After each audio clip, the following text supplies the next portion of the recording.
Check this out. Tell y'all something funny. The other night, I was in the kitchen, right? Cooking, just chilling, cooking something. And you know how you can hear Google on the phone when you give it a command, ask you something?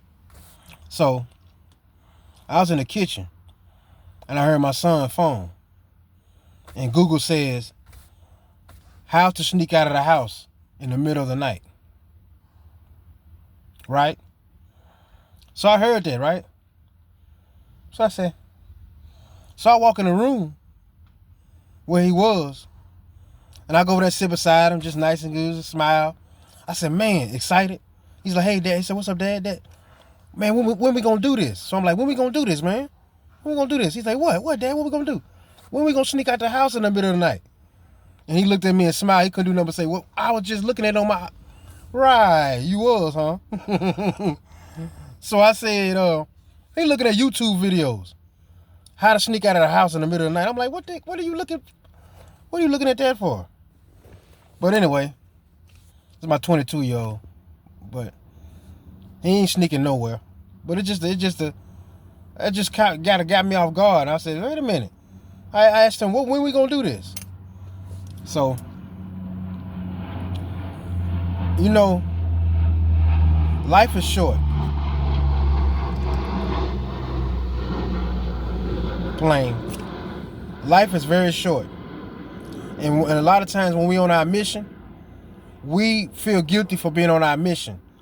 Because in this life, this is one thing about me. I've always done. I've always said, when I had a problem with a friend or anybody, a lot of times people do some of the things that to you that it's hard for you to ever forgive, and you'll never look at them the same, right? But a lot of times, us people like you and me, we'll shake and say, hey, we'll forgive because we know what, one day we gotta die. One of us gotta die. The worst thing possible to have happen is for you to be mad at your mama or mad at your dad or mad at anybody in your family, even an old friend, when somebody passes away and you never get the chance to say goodbye. Think about that. How often do y'all think about that? Because that's a lot of times what keeps you there, what keeps you around.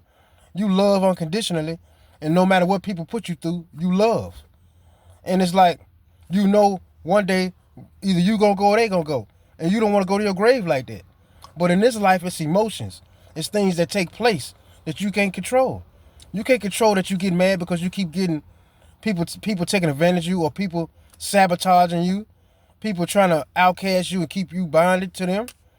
You can't help if you get mad because you feel like somebody trying to run your life and trying to control you from the time you was born until the time you die. You understand? Because a lot of times people make love look like control. You understand what I'm saying? It's people will do things for you to make it benefit them to how they want your situation to be. You understand what I'm saying? So it's like, you know, one day that you all gotta go. So that's the thing that keeps a lot of y'all connected to things like that, because you see the bigger picture. But everybody not gonna, regardless of how that is, you don't know how you're gonna feel about somebody when they die. You can't control it. But the thing is, you being sabotaged, abused, talked about to your dying day. So how is that person treating you while they're here? That's the thing. You know, you can't help but love people. It doesn't matter. But I'm just saying, when do people, you need to hug your mom, hug your dad, and you hug anybody. That's fine. But when does it come to a point where you have to draw a line? Okay, I love you, and you accept everything, but you're being treated like a robot. You have no privacy. They don't respect you as a man or a woman. And they often will support other people and not support you. But the things that they've done for you and your children, or done for you and anybody, you can't forget that. But you have to, you know that you forgive these people, right? You forgive them, right? Because you know one day they're going to leave here, or you're going to leave. But they will still spend most of their time hurting you. They always spend most of their time hurting you. So then what? You understand what I'm saying? That's a hard thing to think about. You can keep on being your loving, spiritual, well-being self, but in this world, that's not gonna get you the love that you give. You know, and that's something I used to always think about. Look, I don't want to be mad at you when if you leave. I don't want you to go to your grave. I don't want to go to my grave mad at you. But while you here, they still doing everything they can to make sure they keep you trapped in a controlled environment, sabotage and keep you from getting into a divine union. You understand what I'm saying? That stuff like that, man. I mean, what you gonna do? All you can do is pray for them, but you can't continue to let them do that. You understand what I'm saying? And words are powerful. People can curse you with words. That's why they call them curse words. If you about to try to go to school for technology or anything, and then your brother or somebody say, well, man, you ain't gonna make it. You know what I'm saying? You have to then turn around and say, God, I cancel all of that, what was just said. I am gonna make it. Say positive stuff. Say positive things. Say anything positive every day of your life. Because your mouth is powerful. What you say out your mouth holds weight. So therefore, you got to watch what you say. If you ain't going to say nothing positive, don't say it. Get it out your mind. But then when you want to say something positive, say it out loud. Say I'm going to be a millionaire.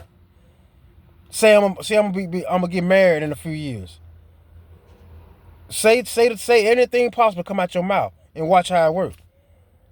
Rebuke and block the curses and voodoo that's being put over your life.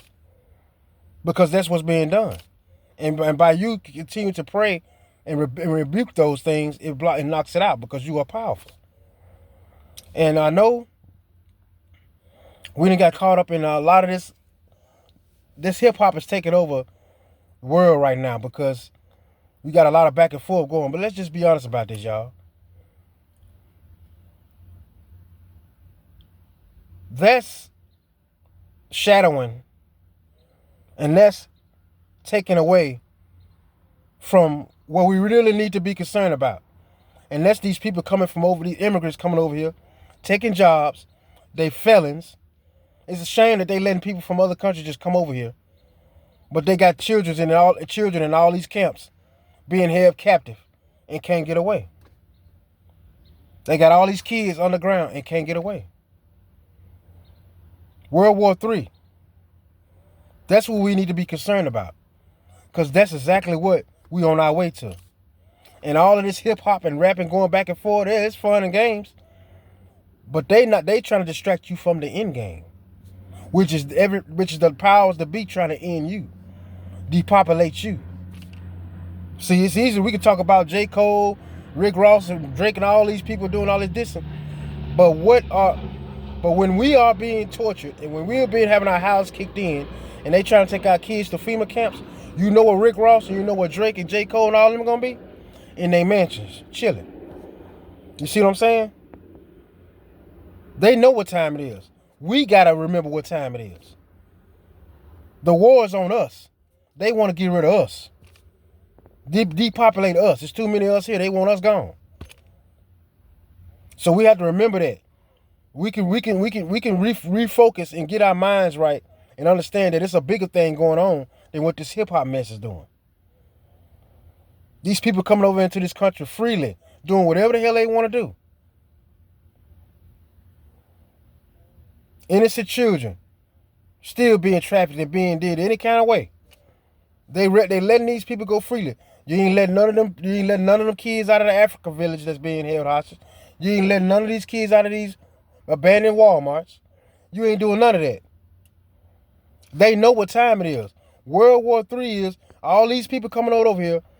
When they get ready to try to take over, it's going to be bad. And that's just the truth. We have to refocus ourselves and understand. God has all control, but we have to prepare ourselves because the devil is working. And the devil works through your people. You have to pray for them. I know it's going to be a lot of people that you're not going to deal with the same no more, and rightfully so. Because people went against you and tried to crucify you. I know how that feels. You were been made to believe something that you wasn't until God called you, and now you got a bunch of people that's mad because they actually jealous and they mad at your calling. But see, a lot of people spy.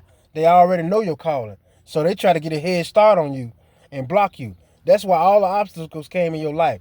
Somebody around you knew what you was about to do, and they tried their best to torture you, drive you crazy, use exes, use friends, use everybody else around you to fuck with your mental. And the thing that makes me, that myself, if anybody that should bother you in any situation, is when they use the children to do it. When they put the children in the middle of them trying to drive you up the wall. That's what you should never forget. Because a lot of times in these families, nobody is protected from molestation. Especially when their grandmother or their mother's been molested. They pass it all the way down. Same thing. What's good for me is good for you. And when you're here to break that, you're going to get the most hate and you're going to get outcasted. But you know what? It's all worth it if you could change and save some lives. So I'm here for the challenge, and I know y'all are too. Hit that like button, hit that share button, hit that subscribe button. Let's prepare for World War III. All this rapping and back and forth, this is good to watch. But where they going to be at when people knocking on our doors trying to take food out of our kitchen because they ain't got none? J. Cole ain't going to come save me. Rick Ross, ain't they none of them going to come save us. It's up to us to save ourselves. God bless y'all, and y'all continue to have a blessed day, man. Love y'all. Out.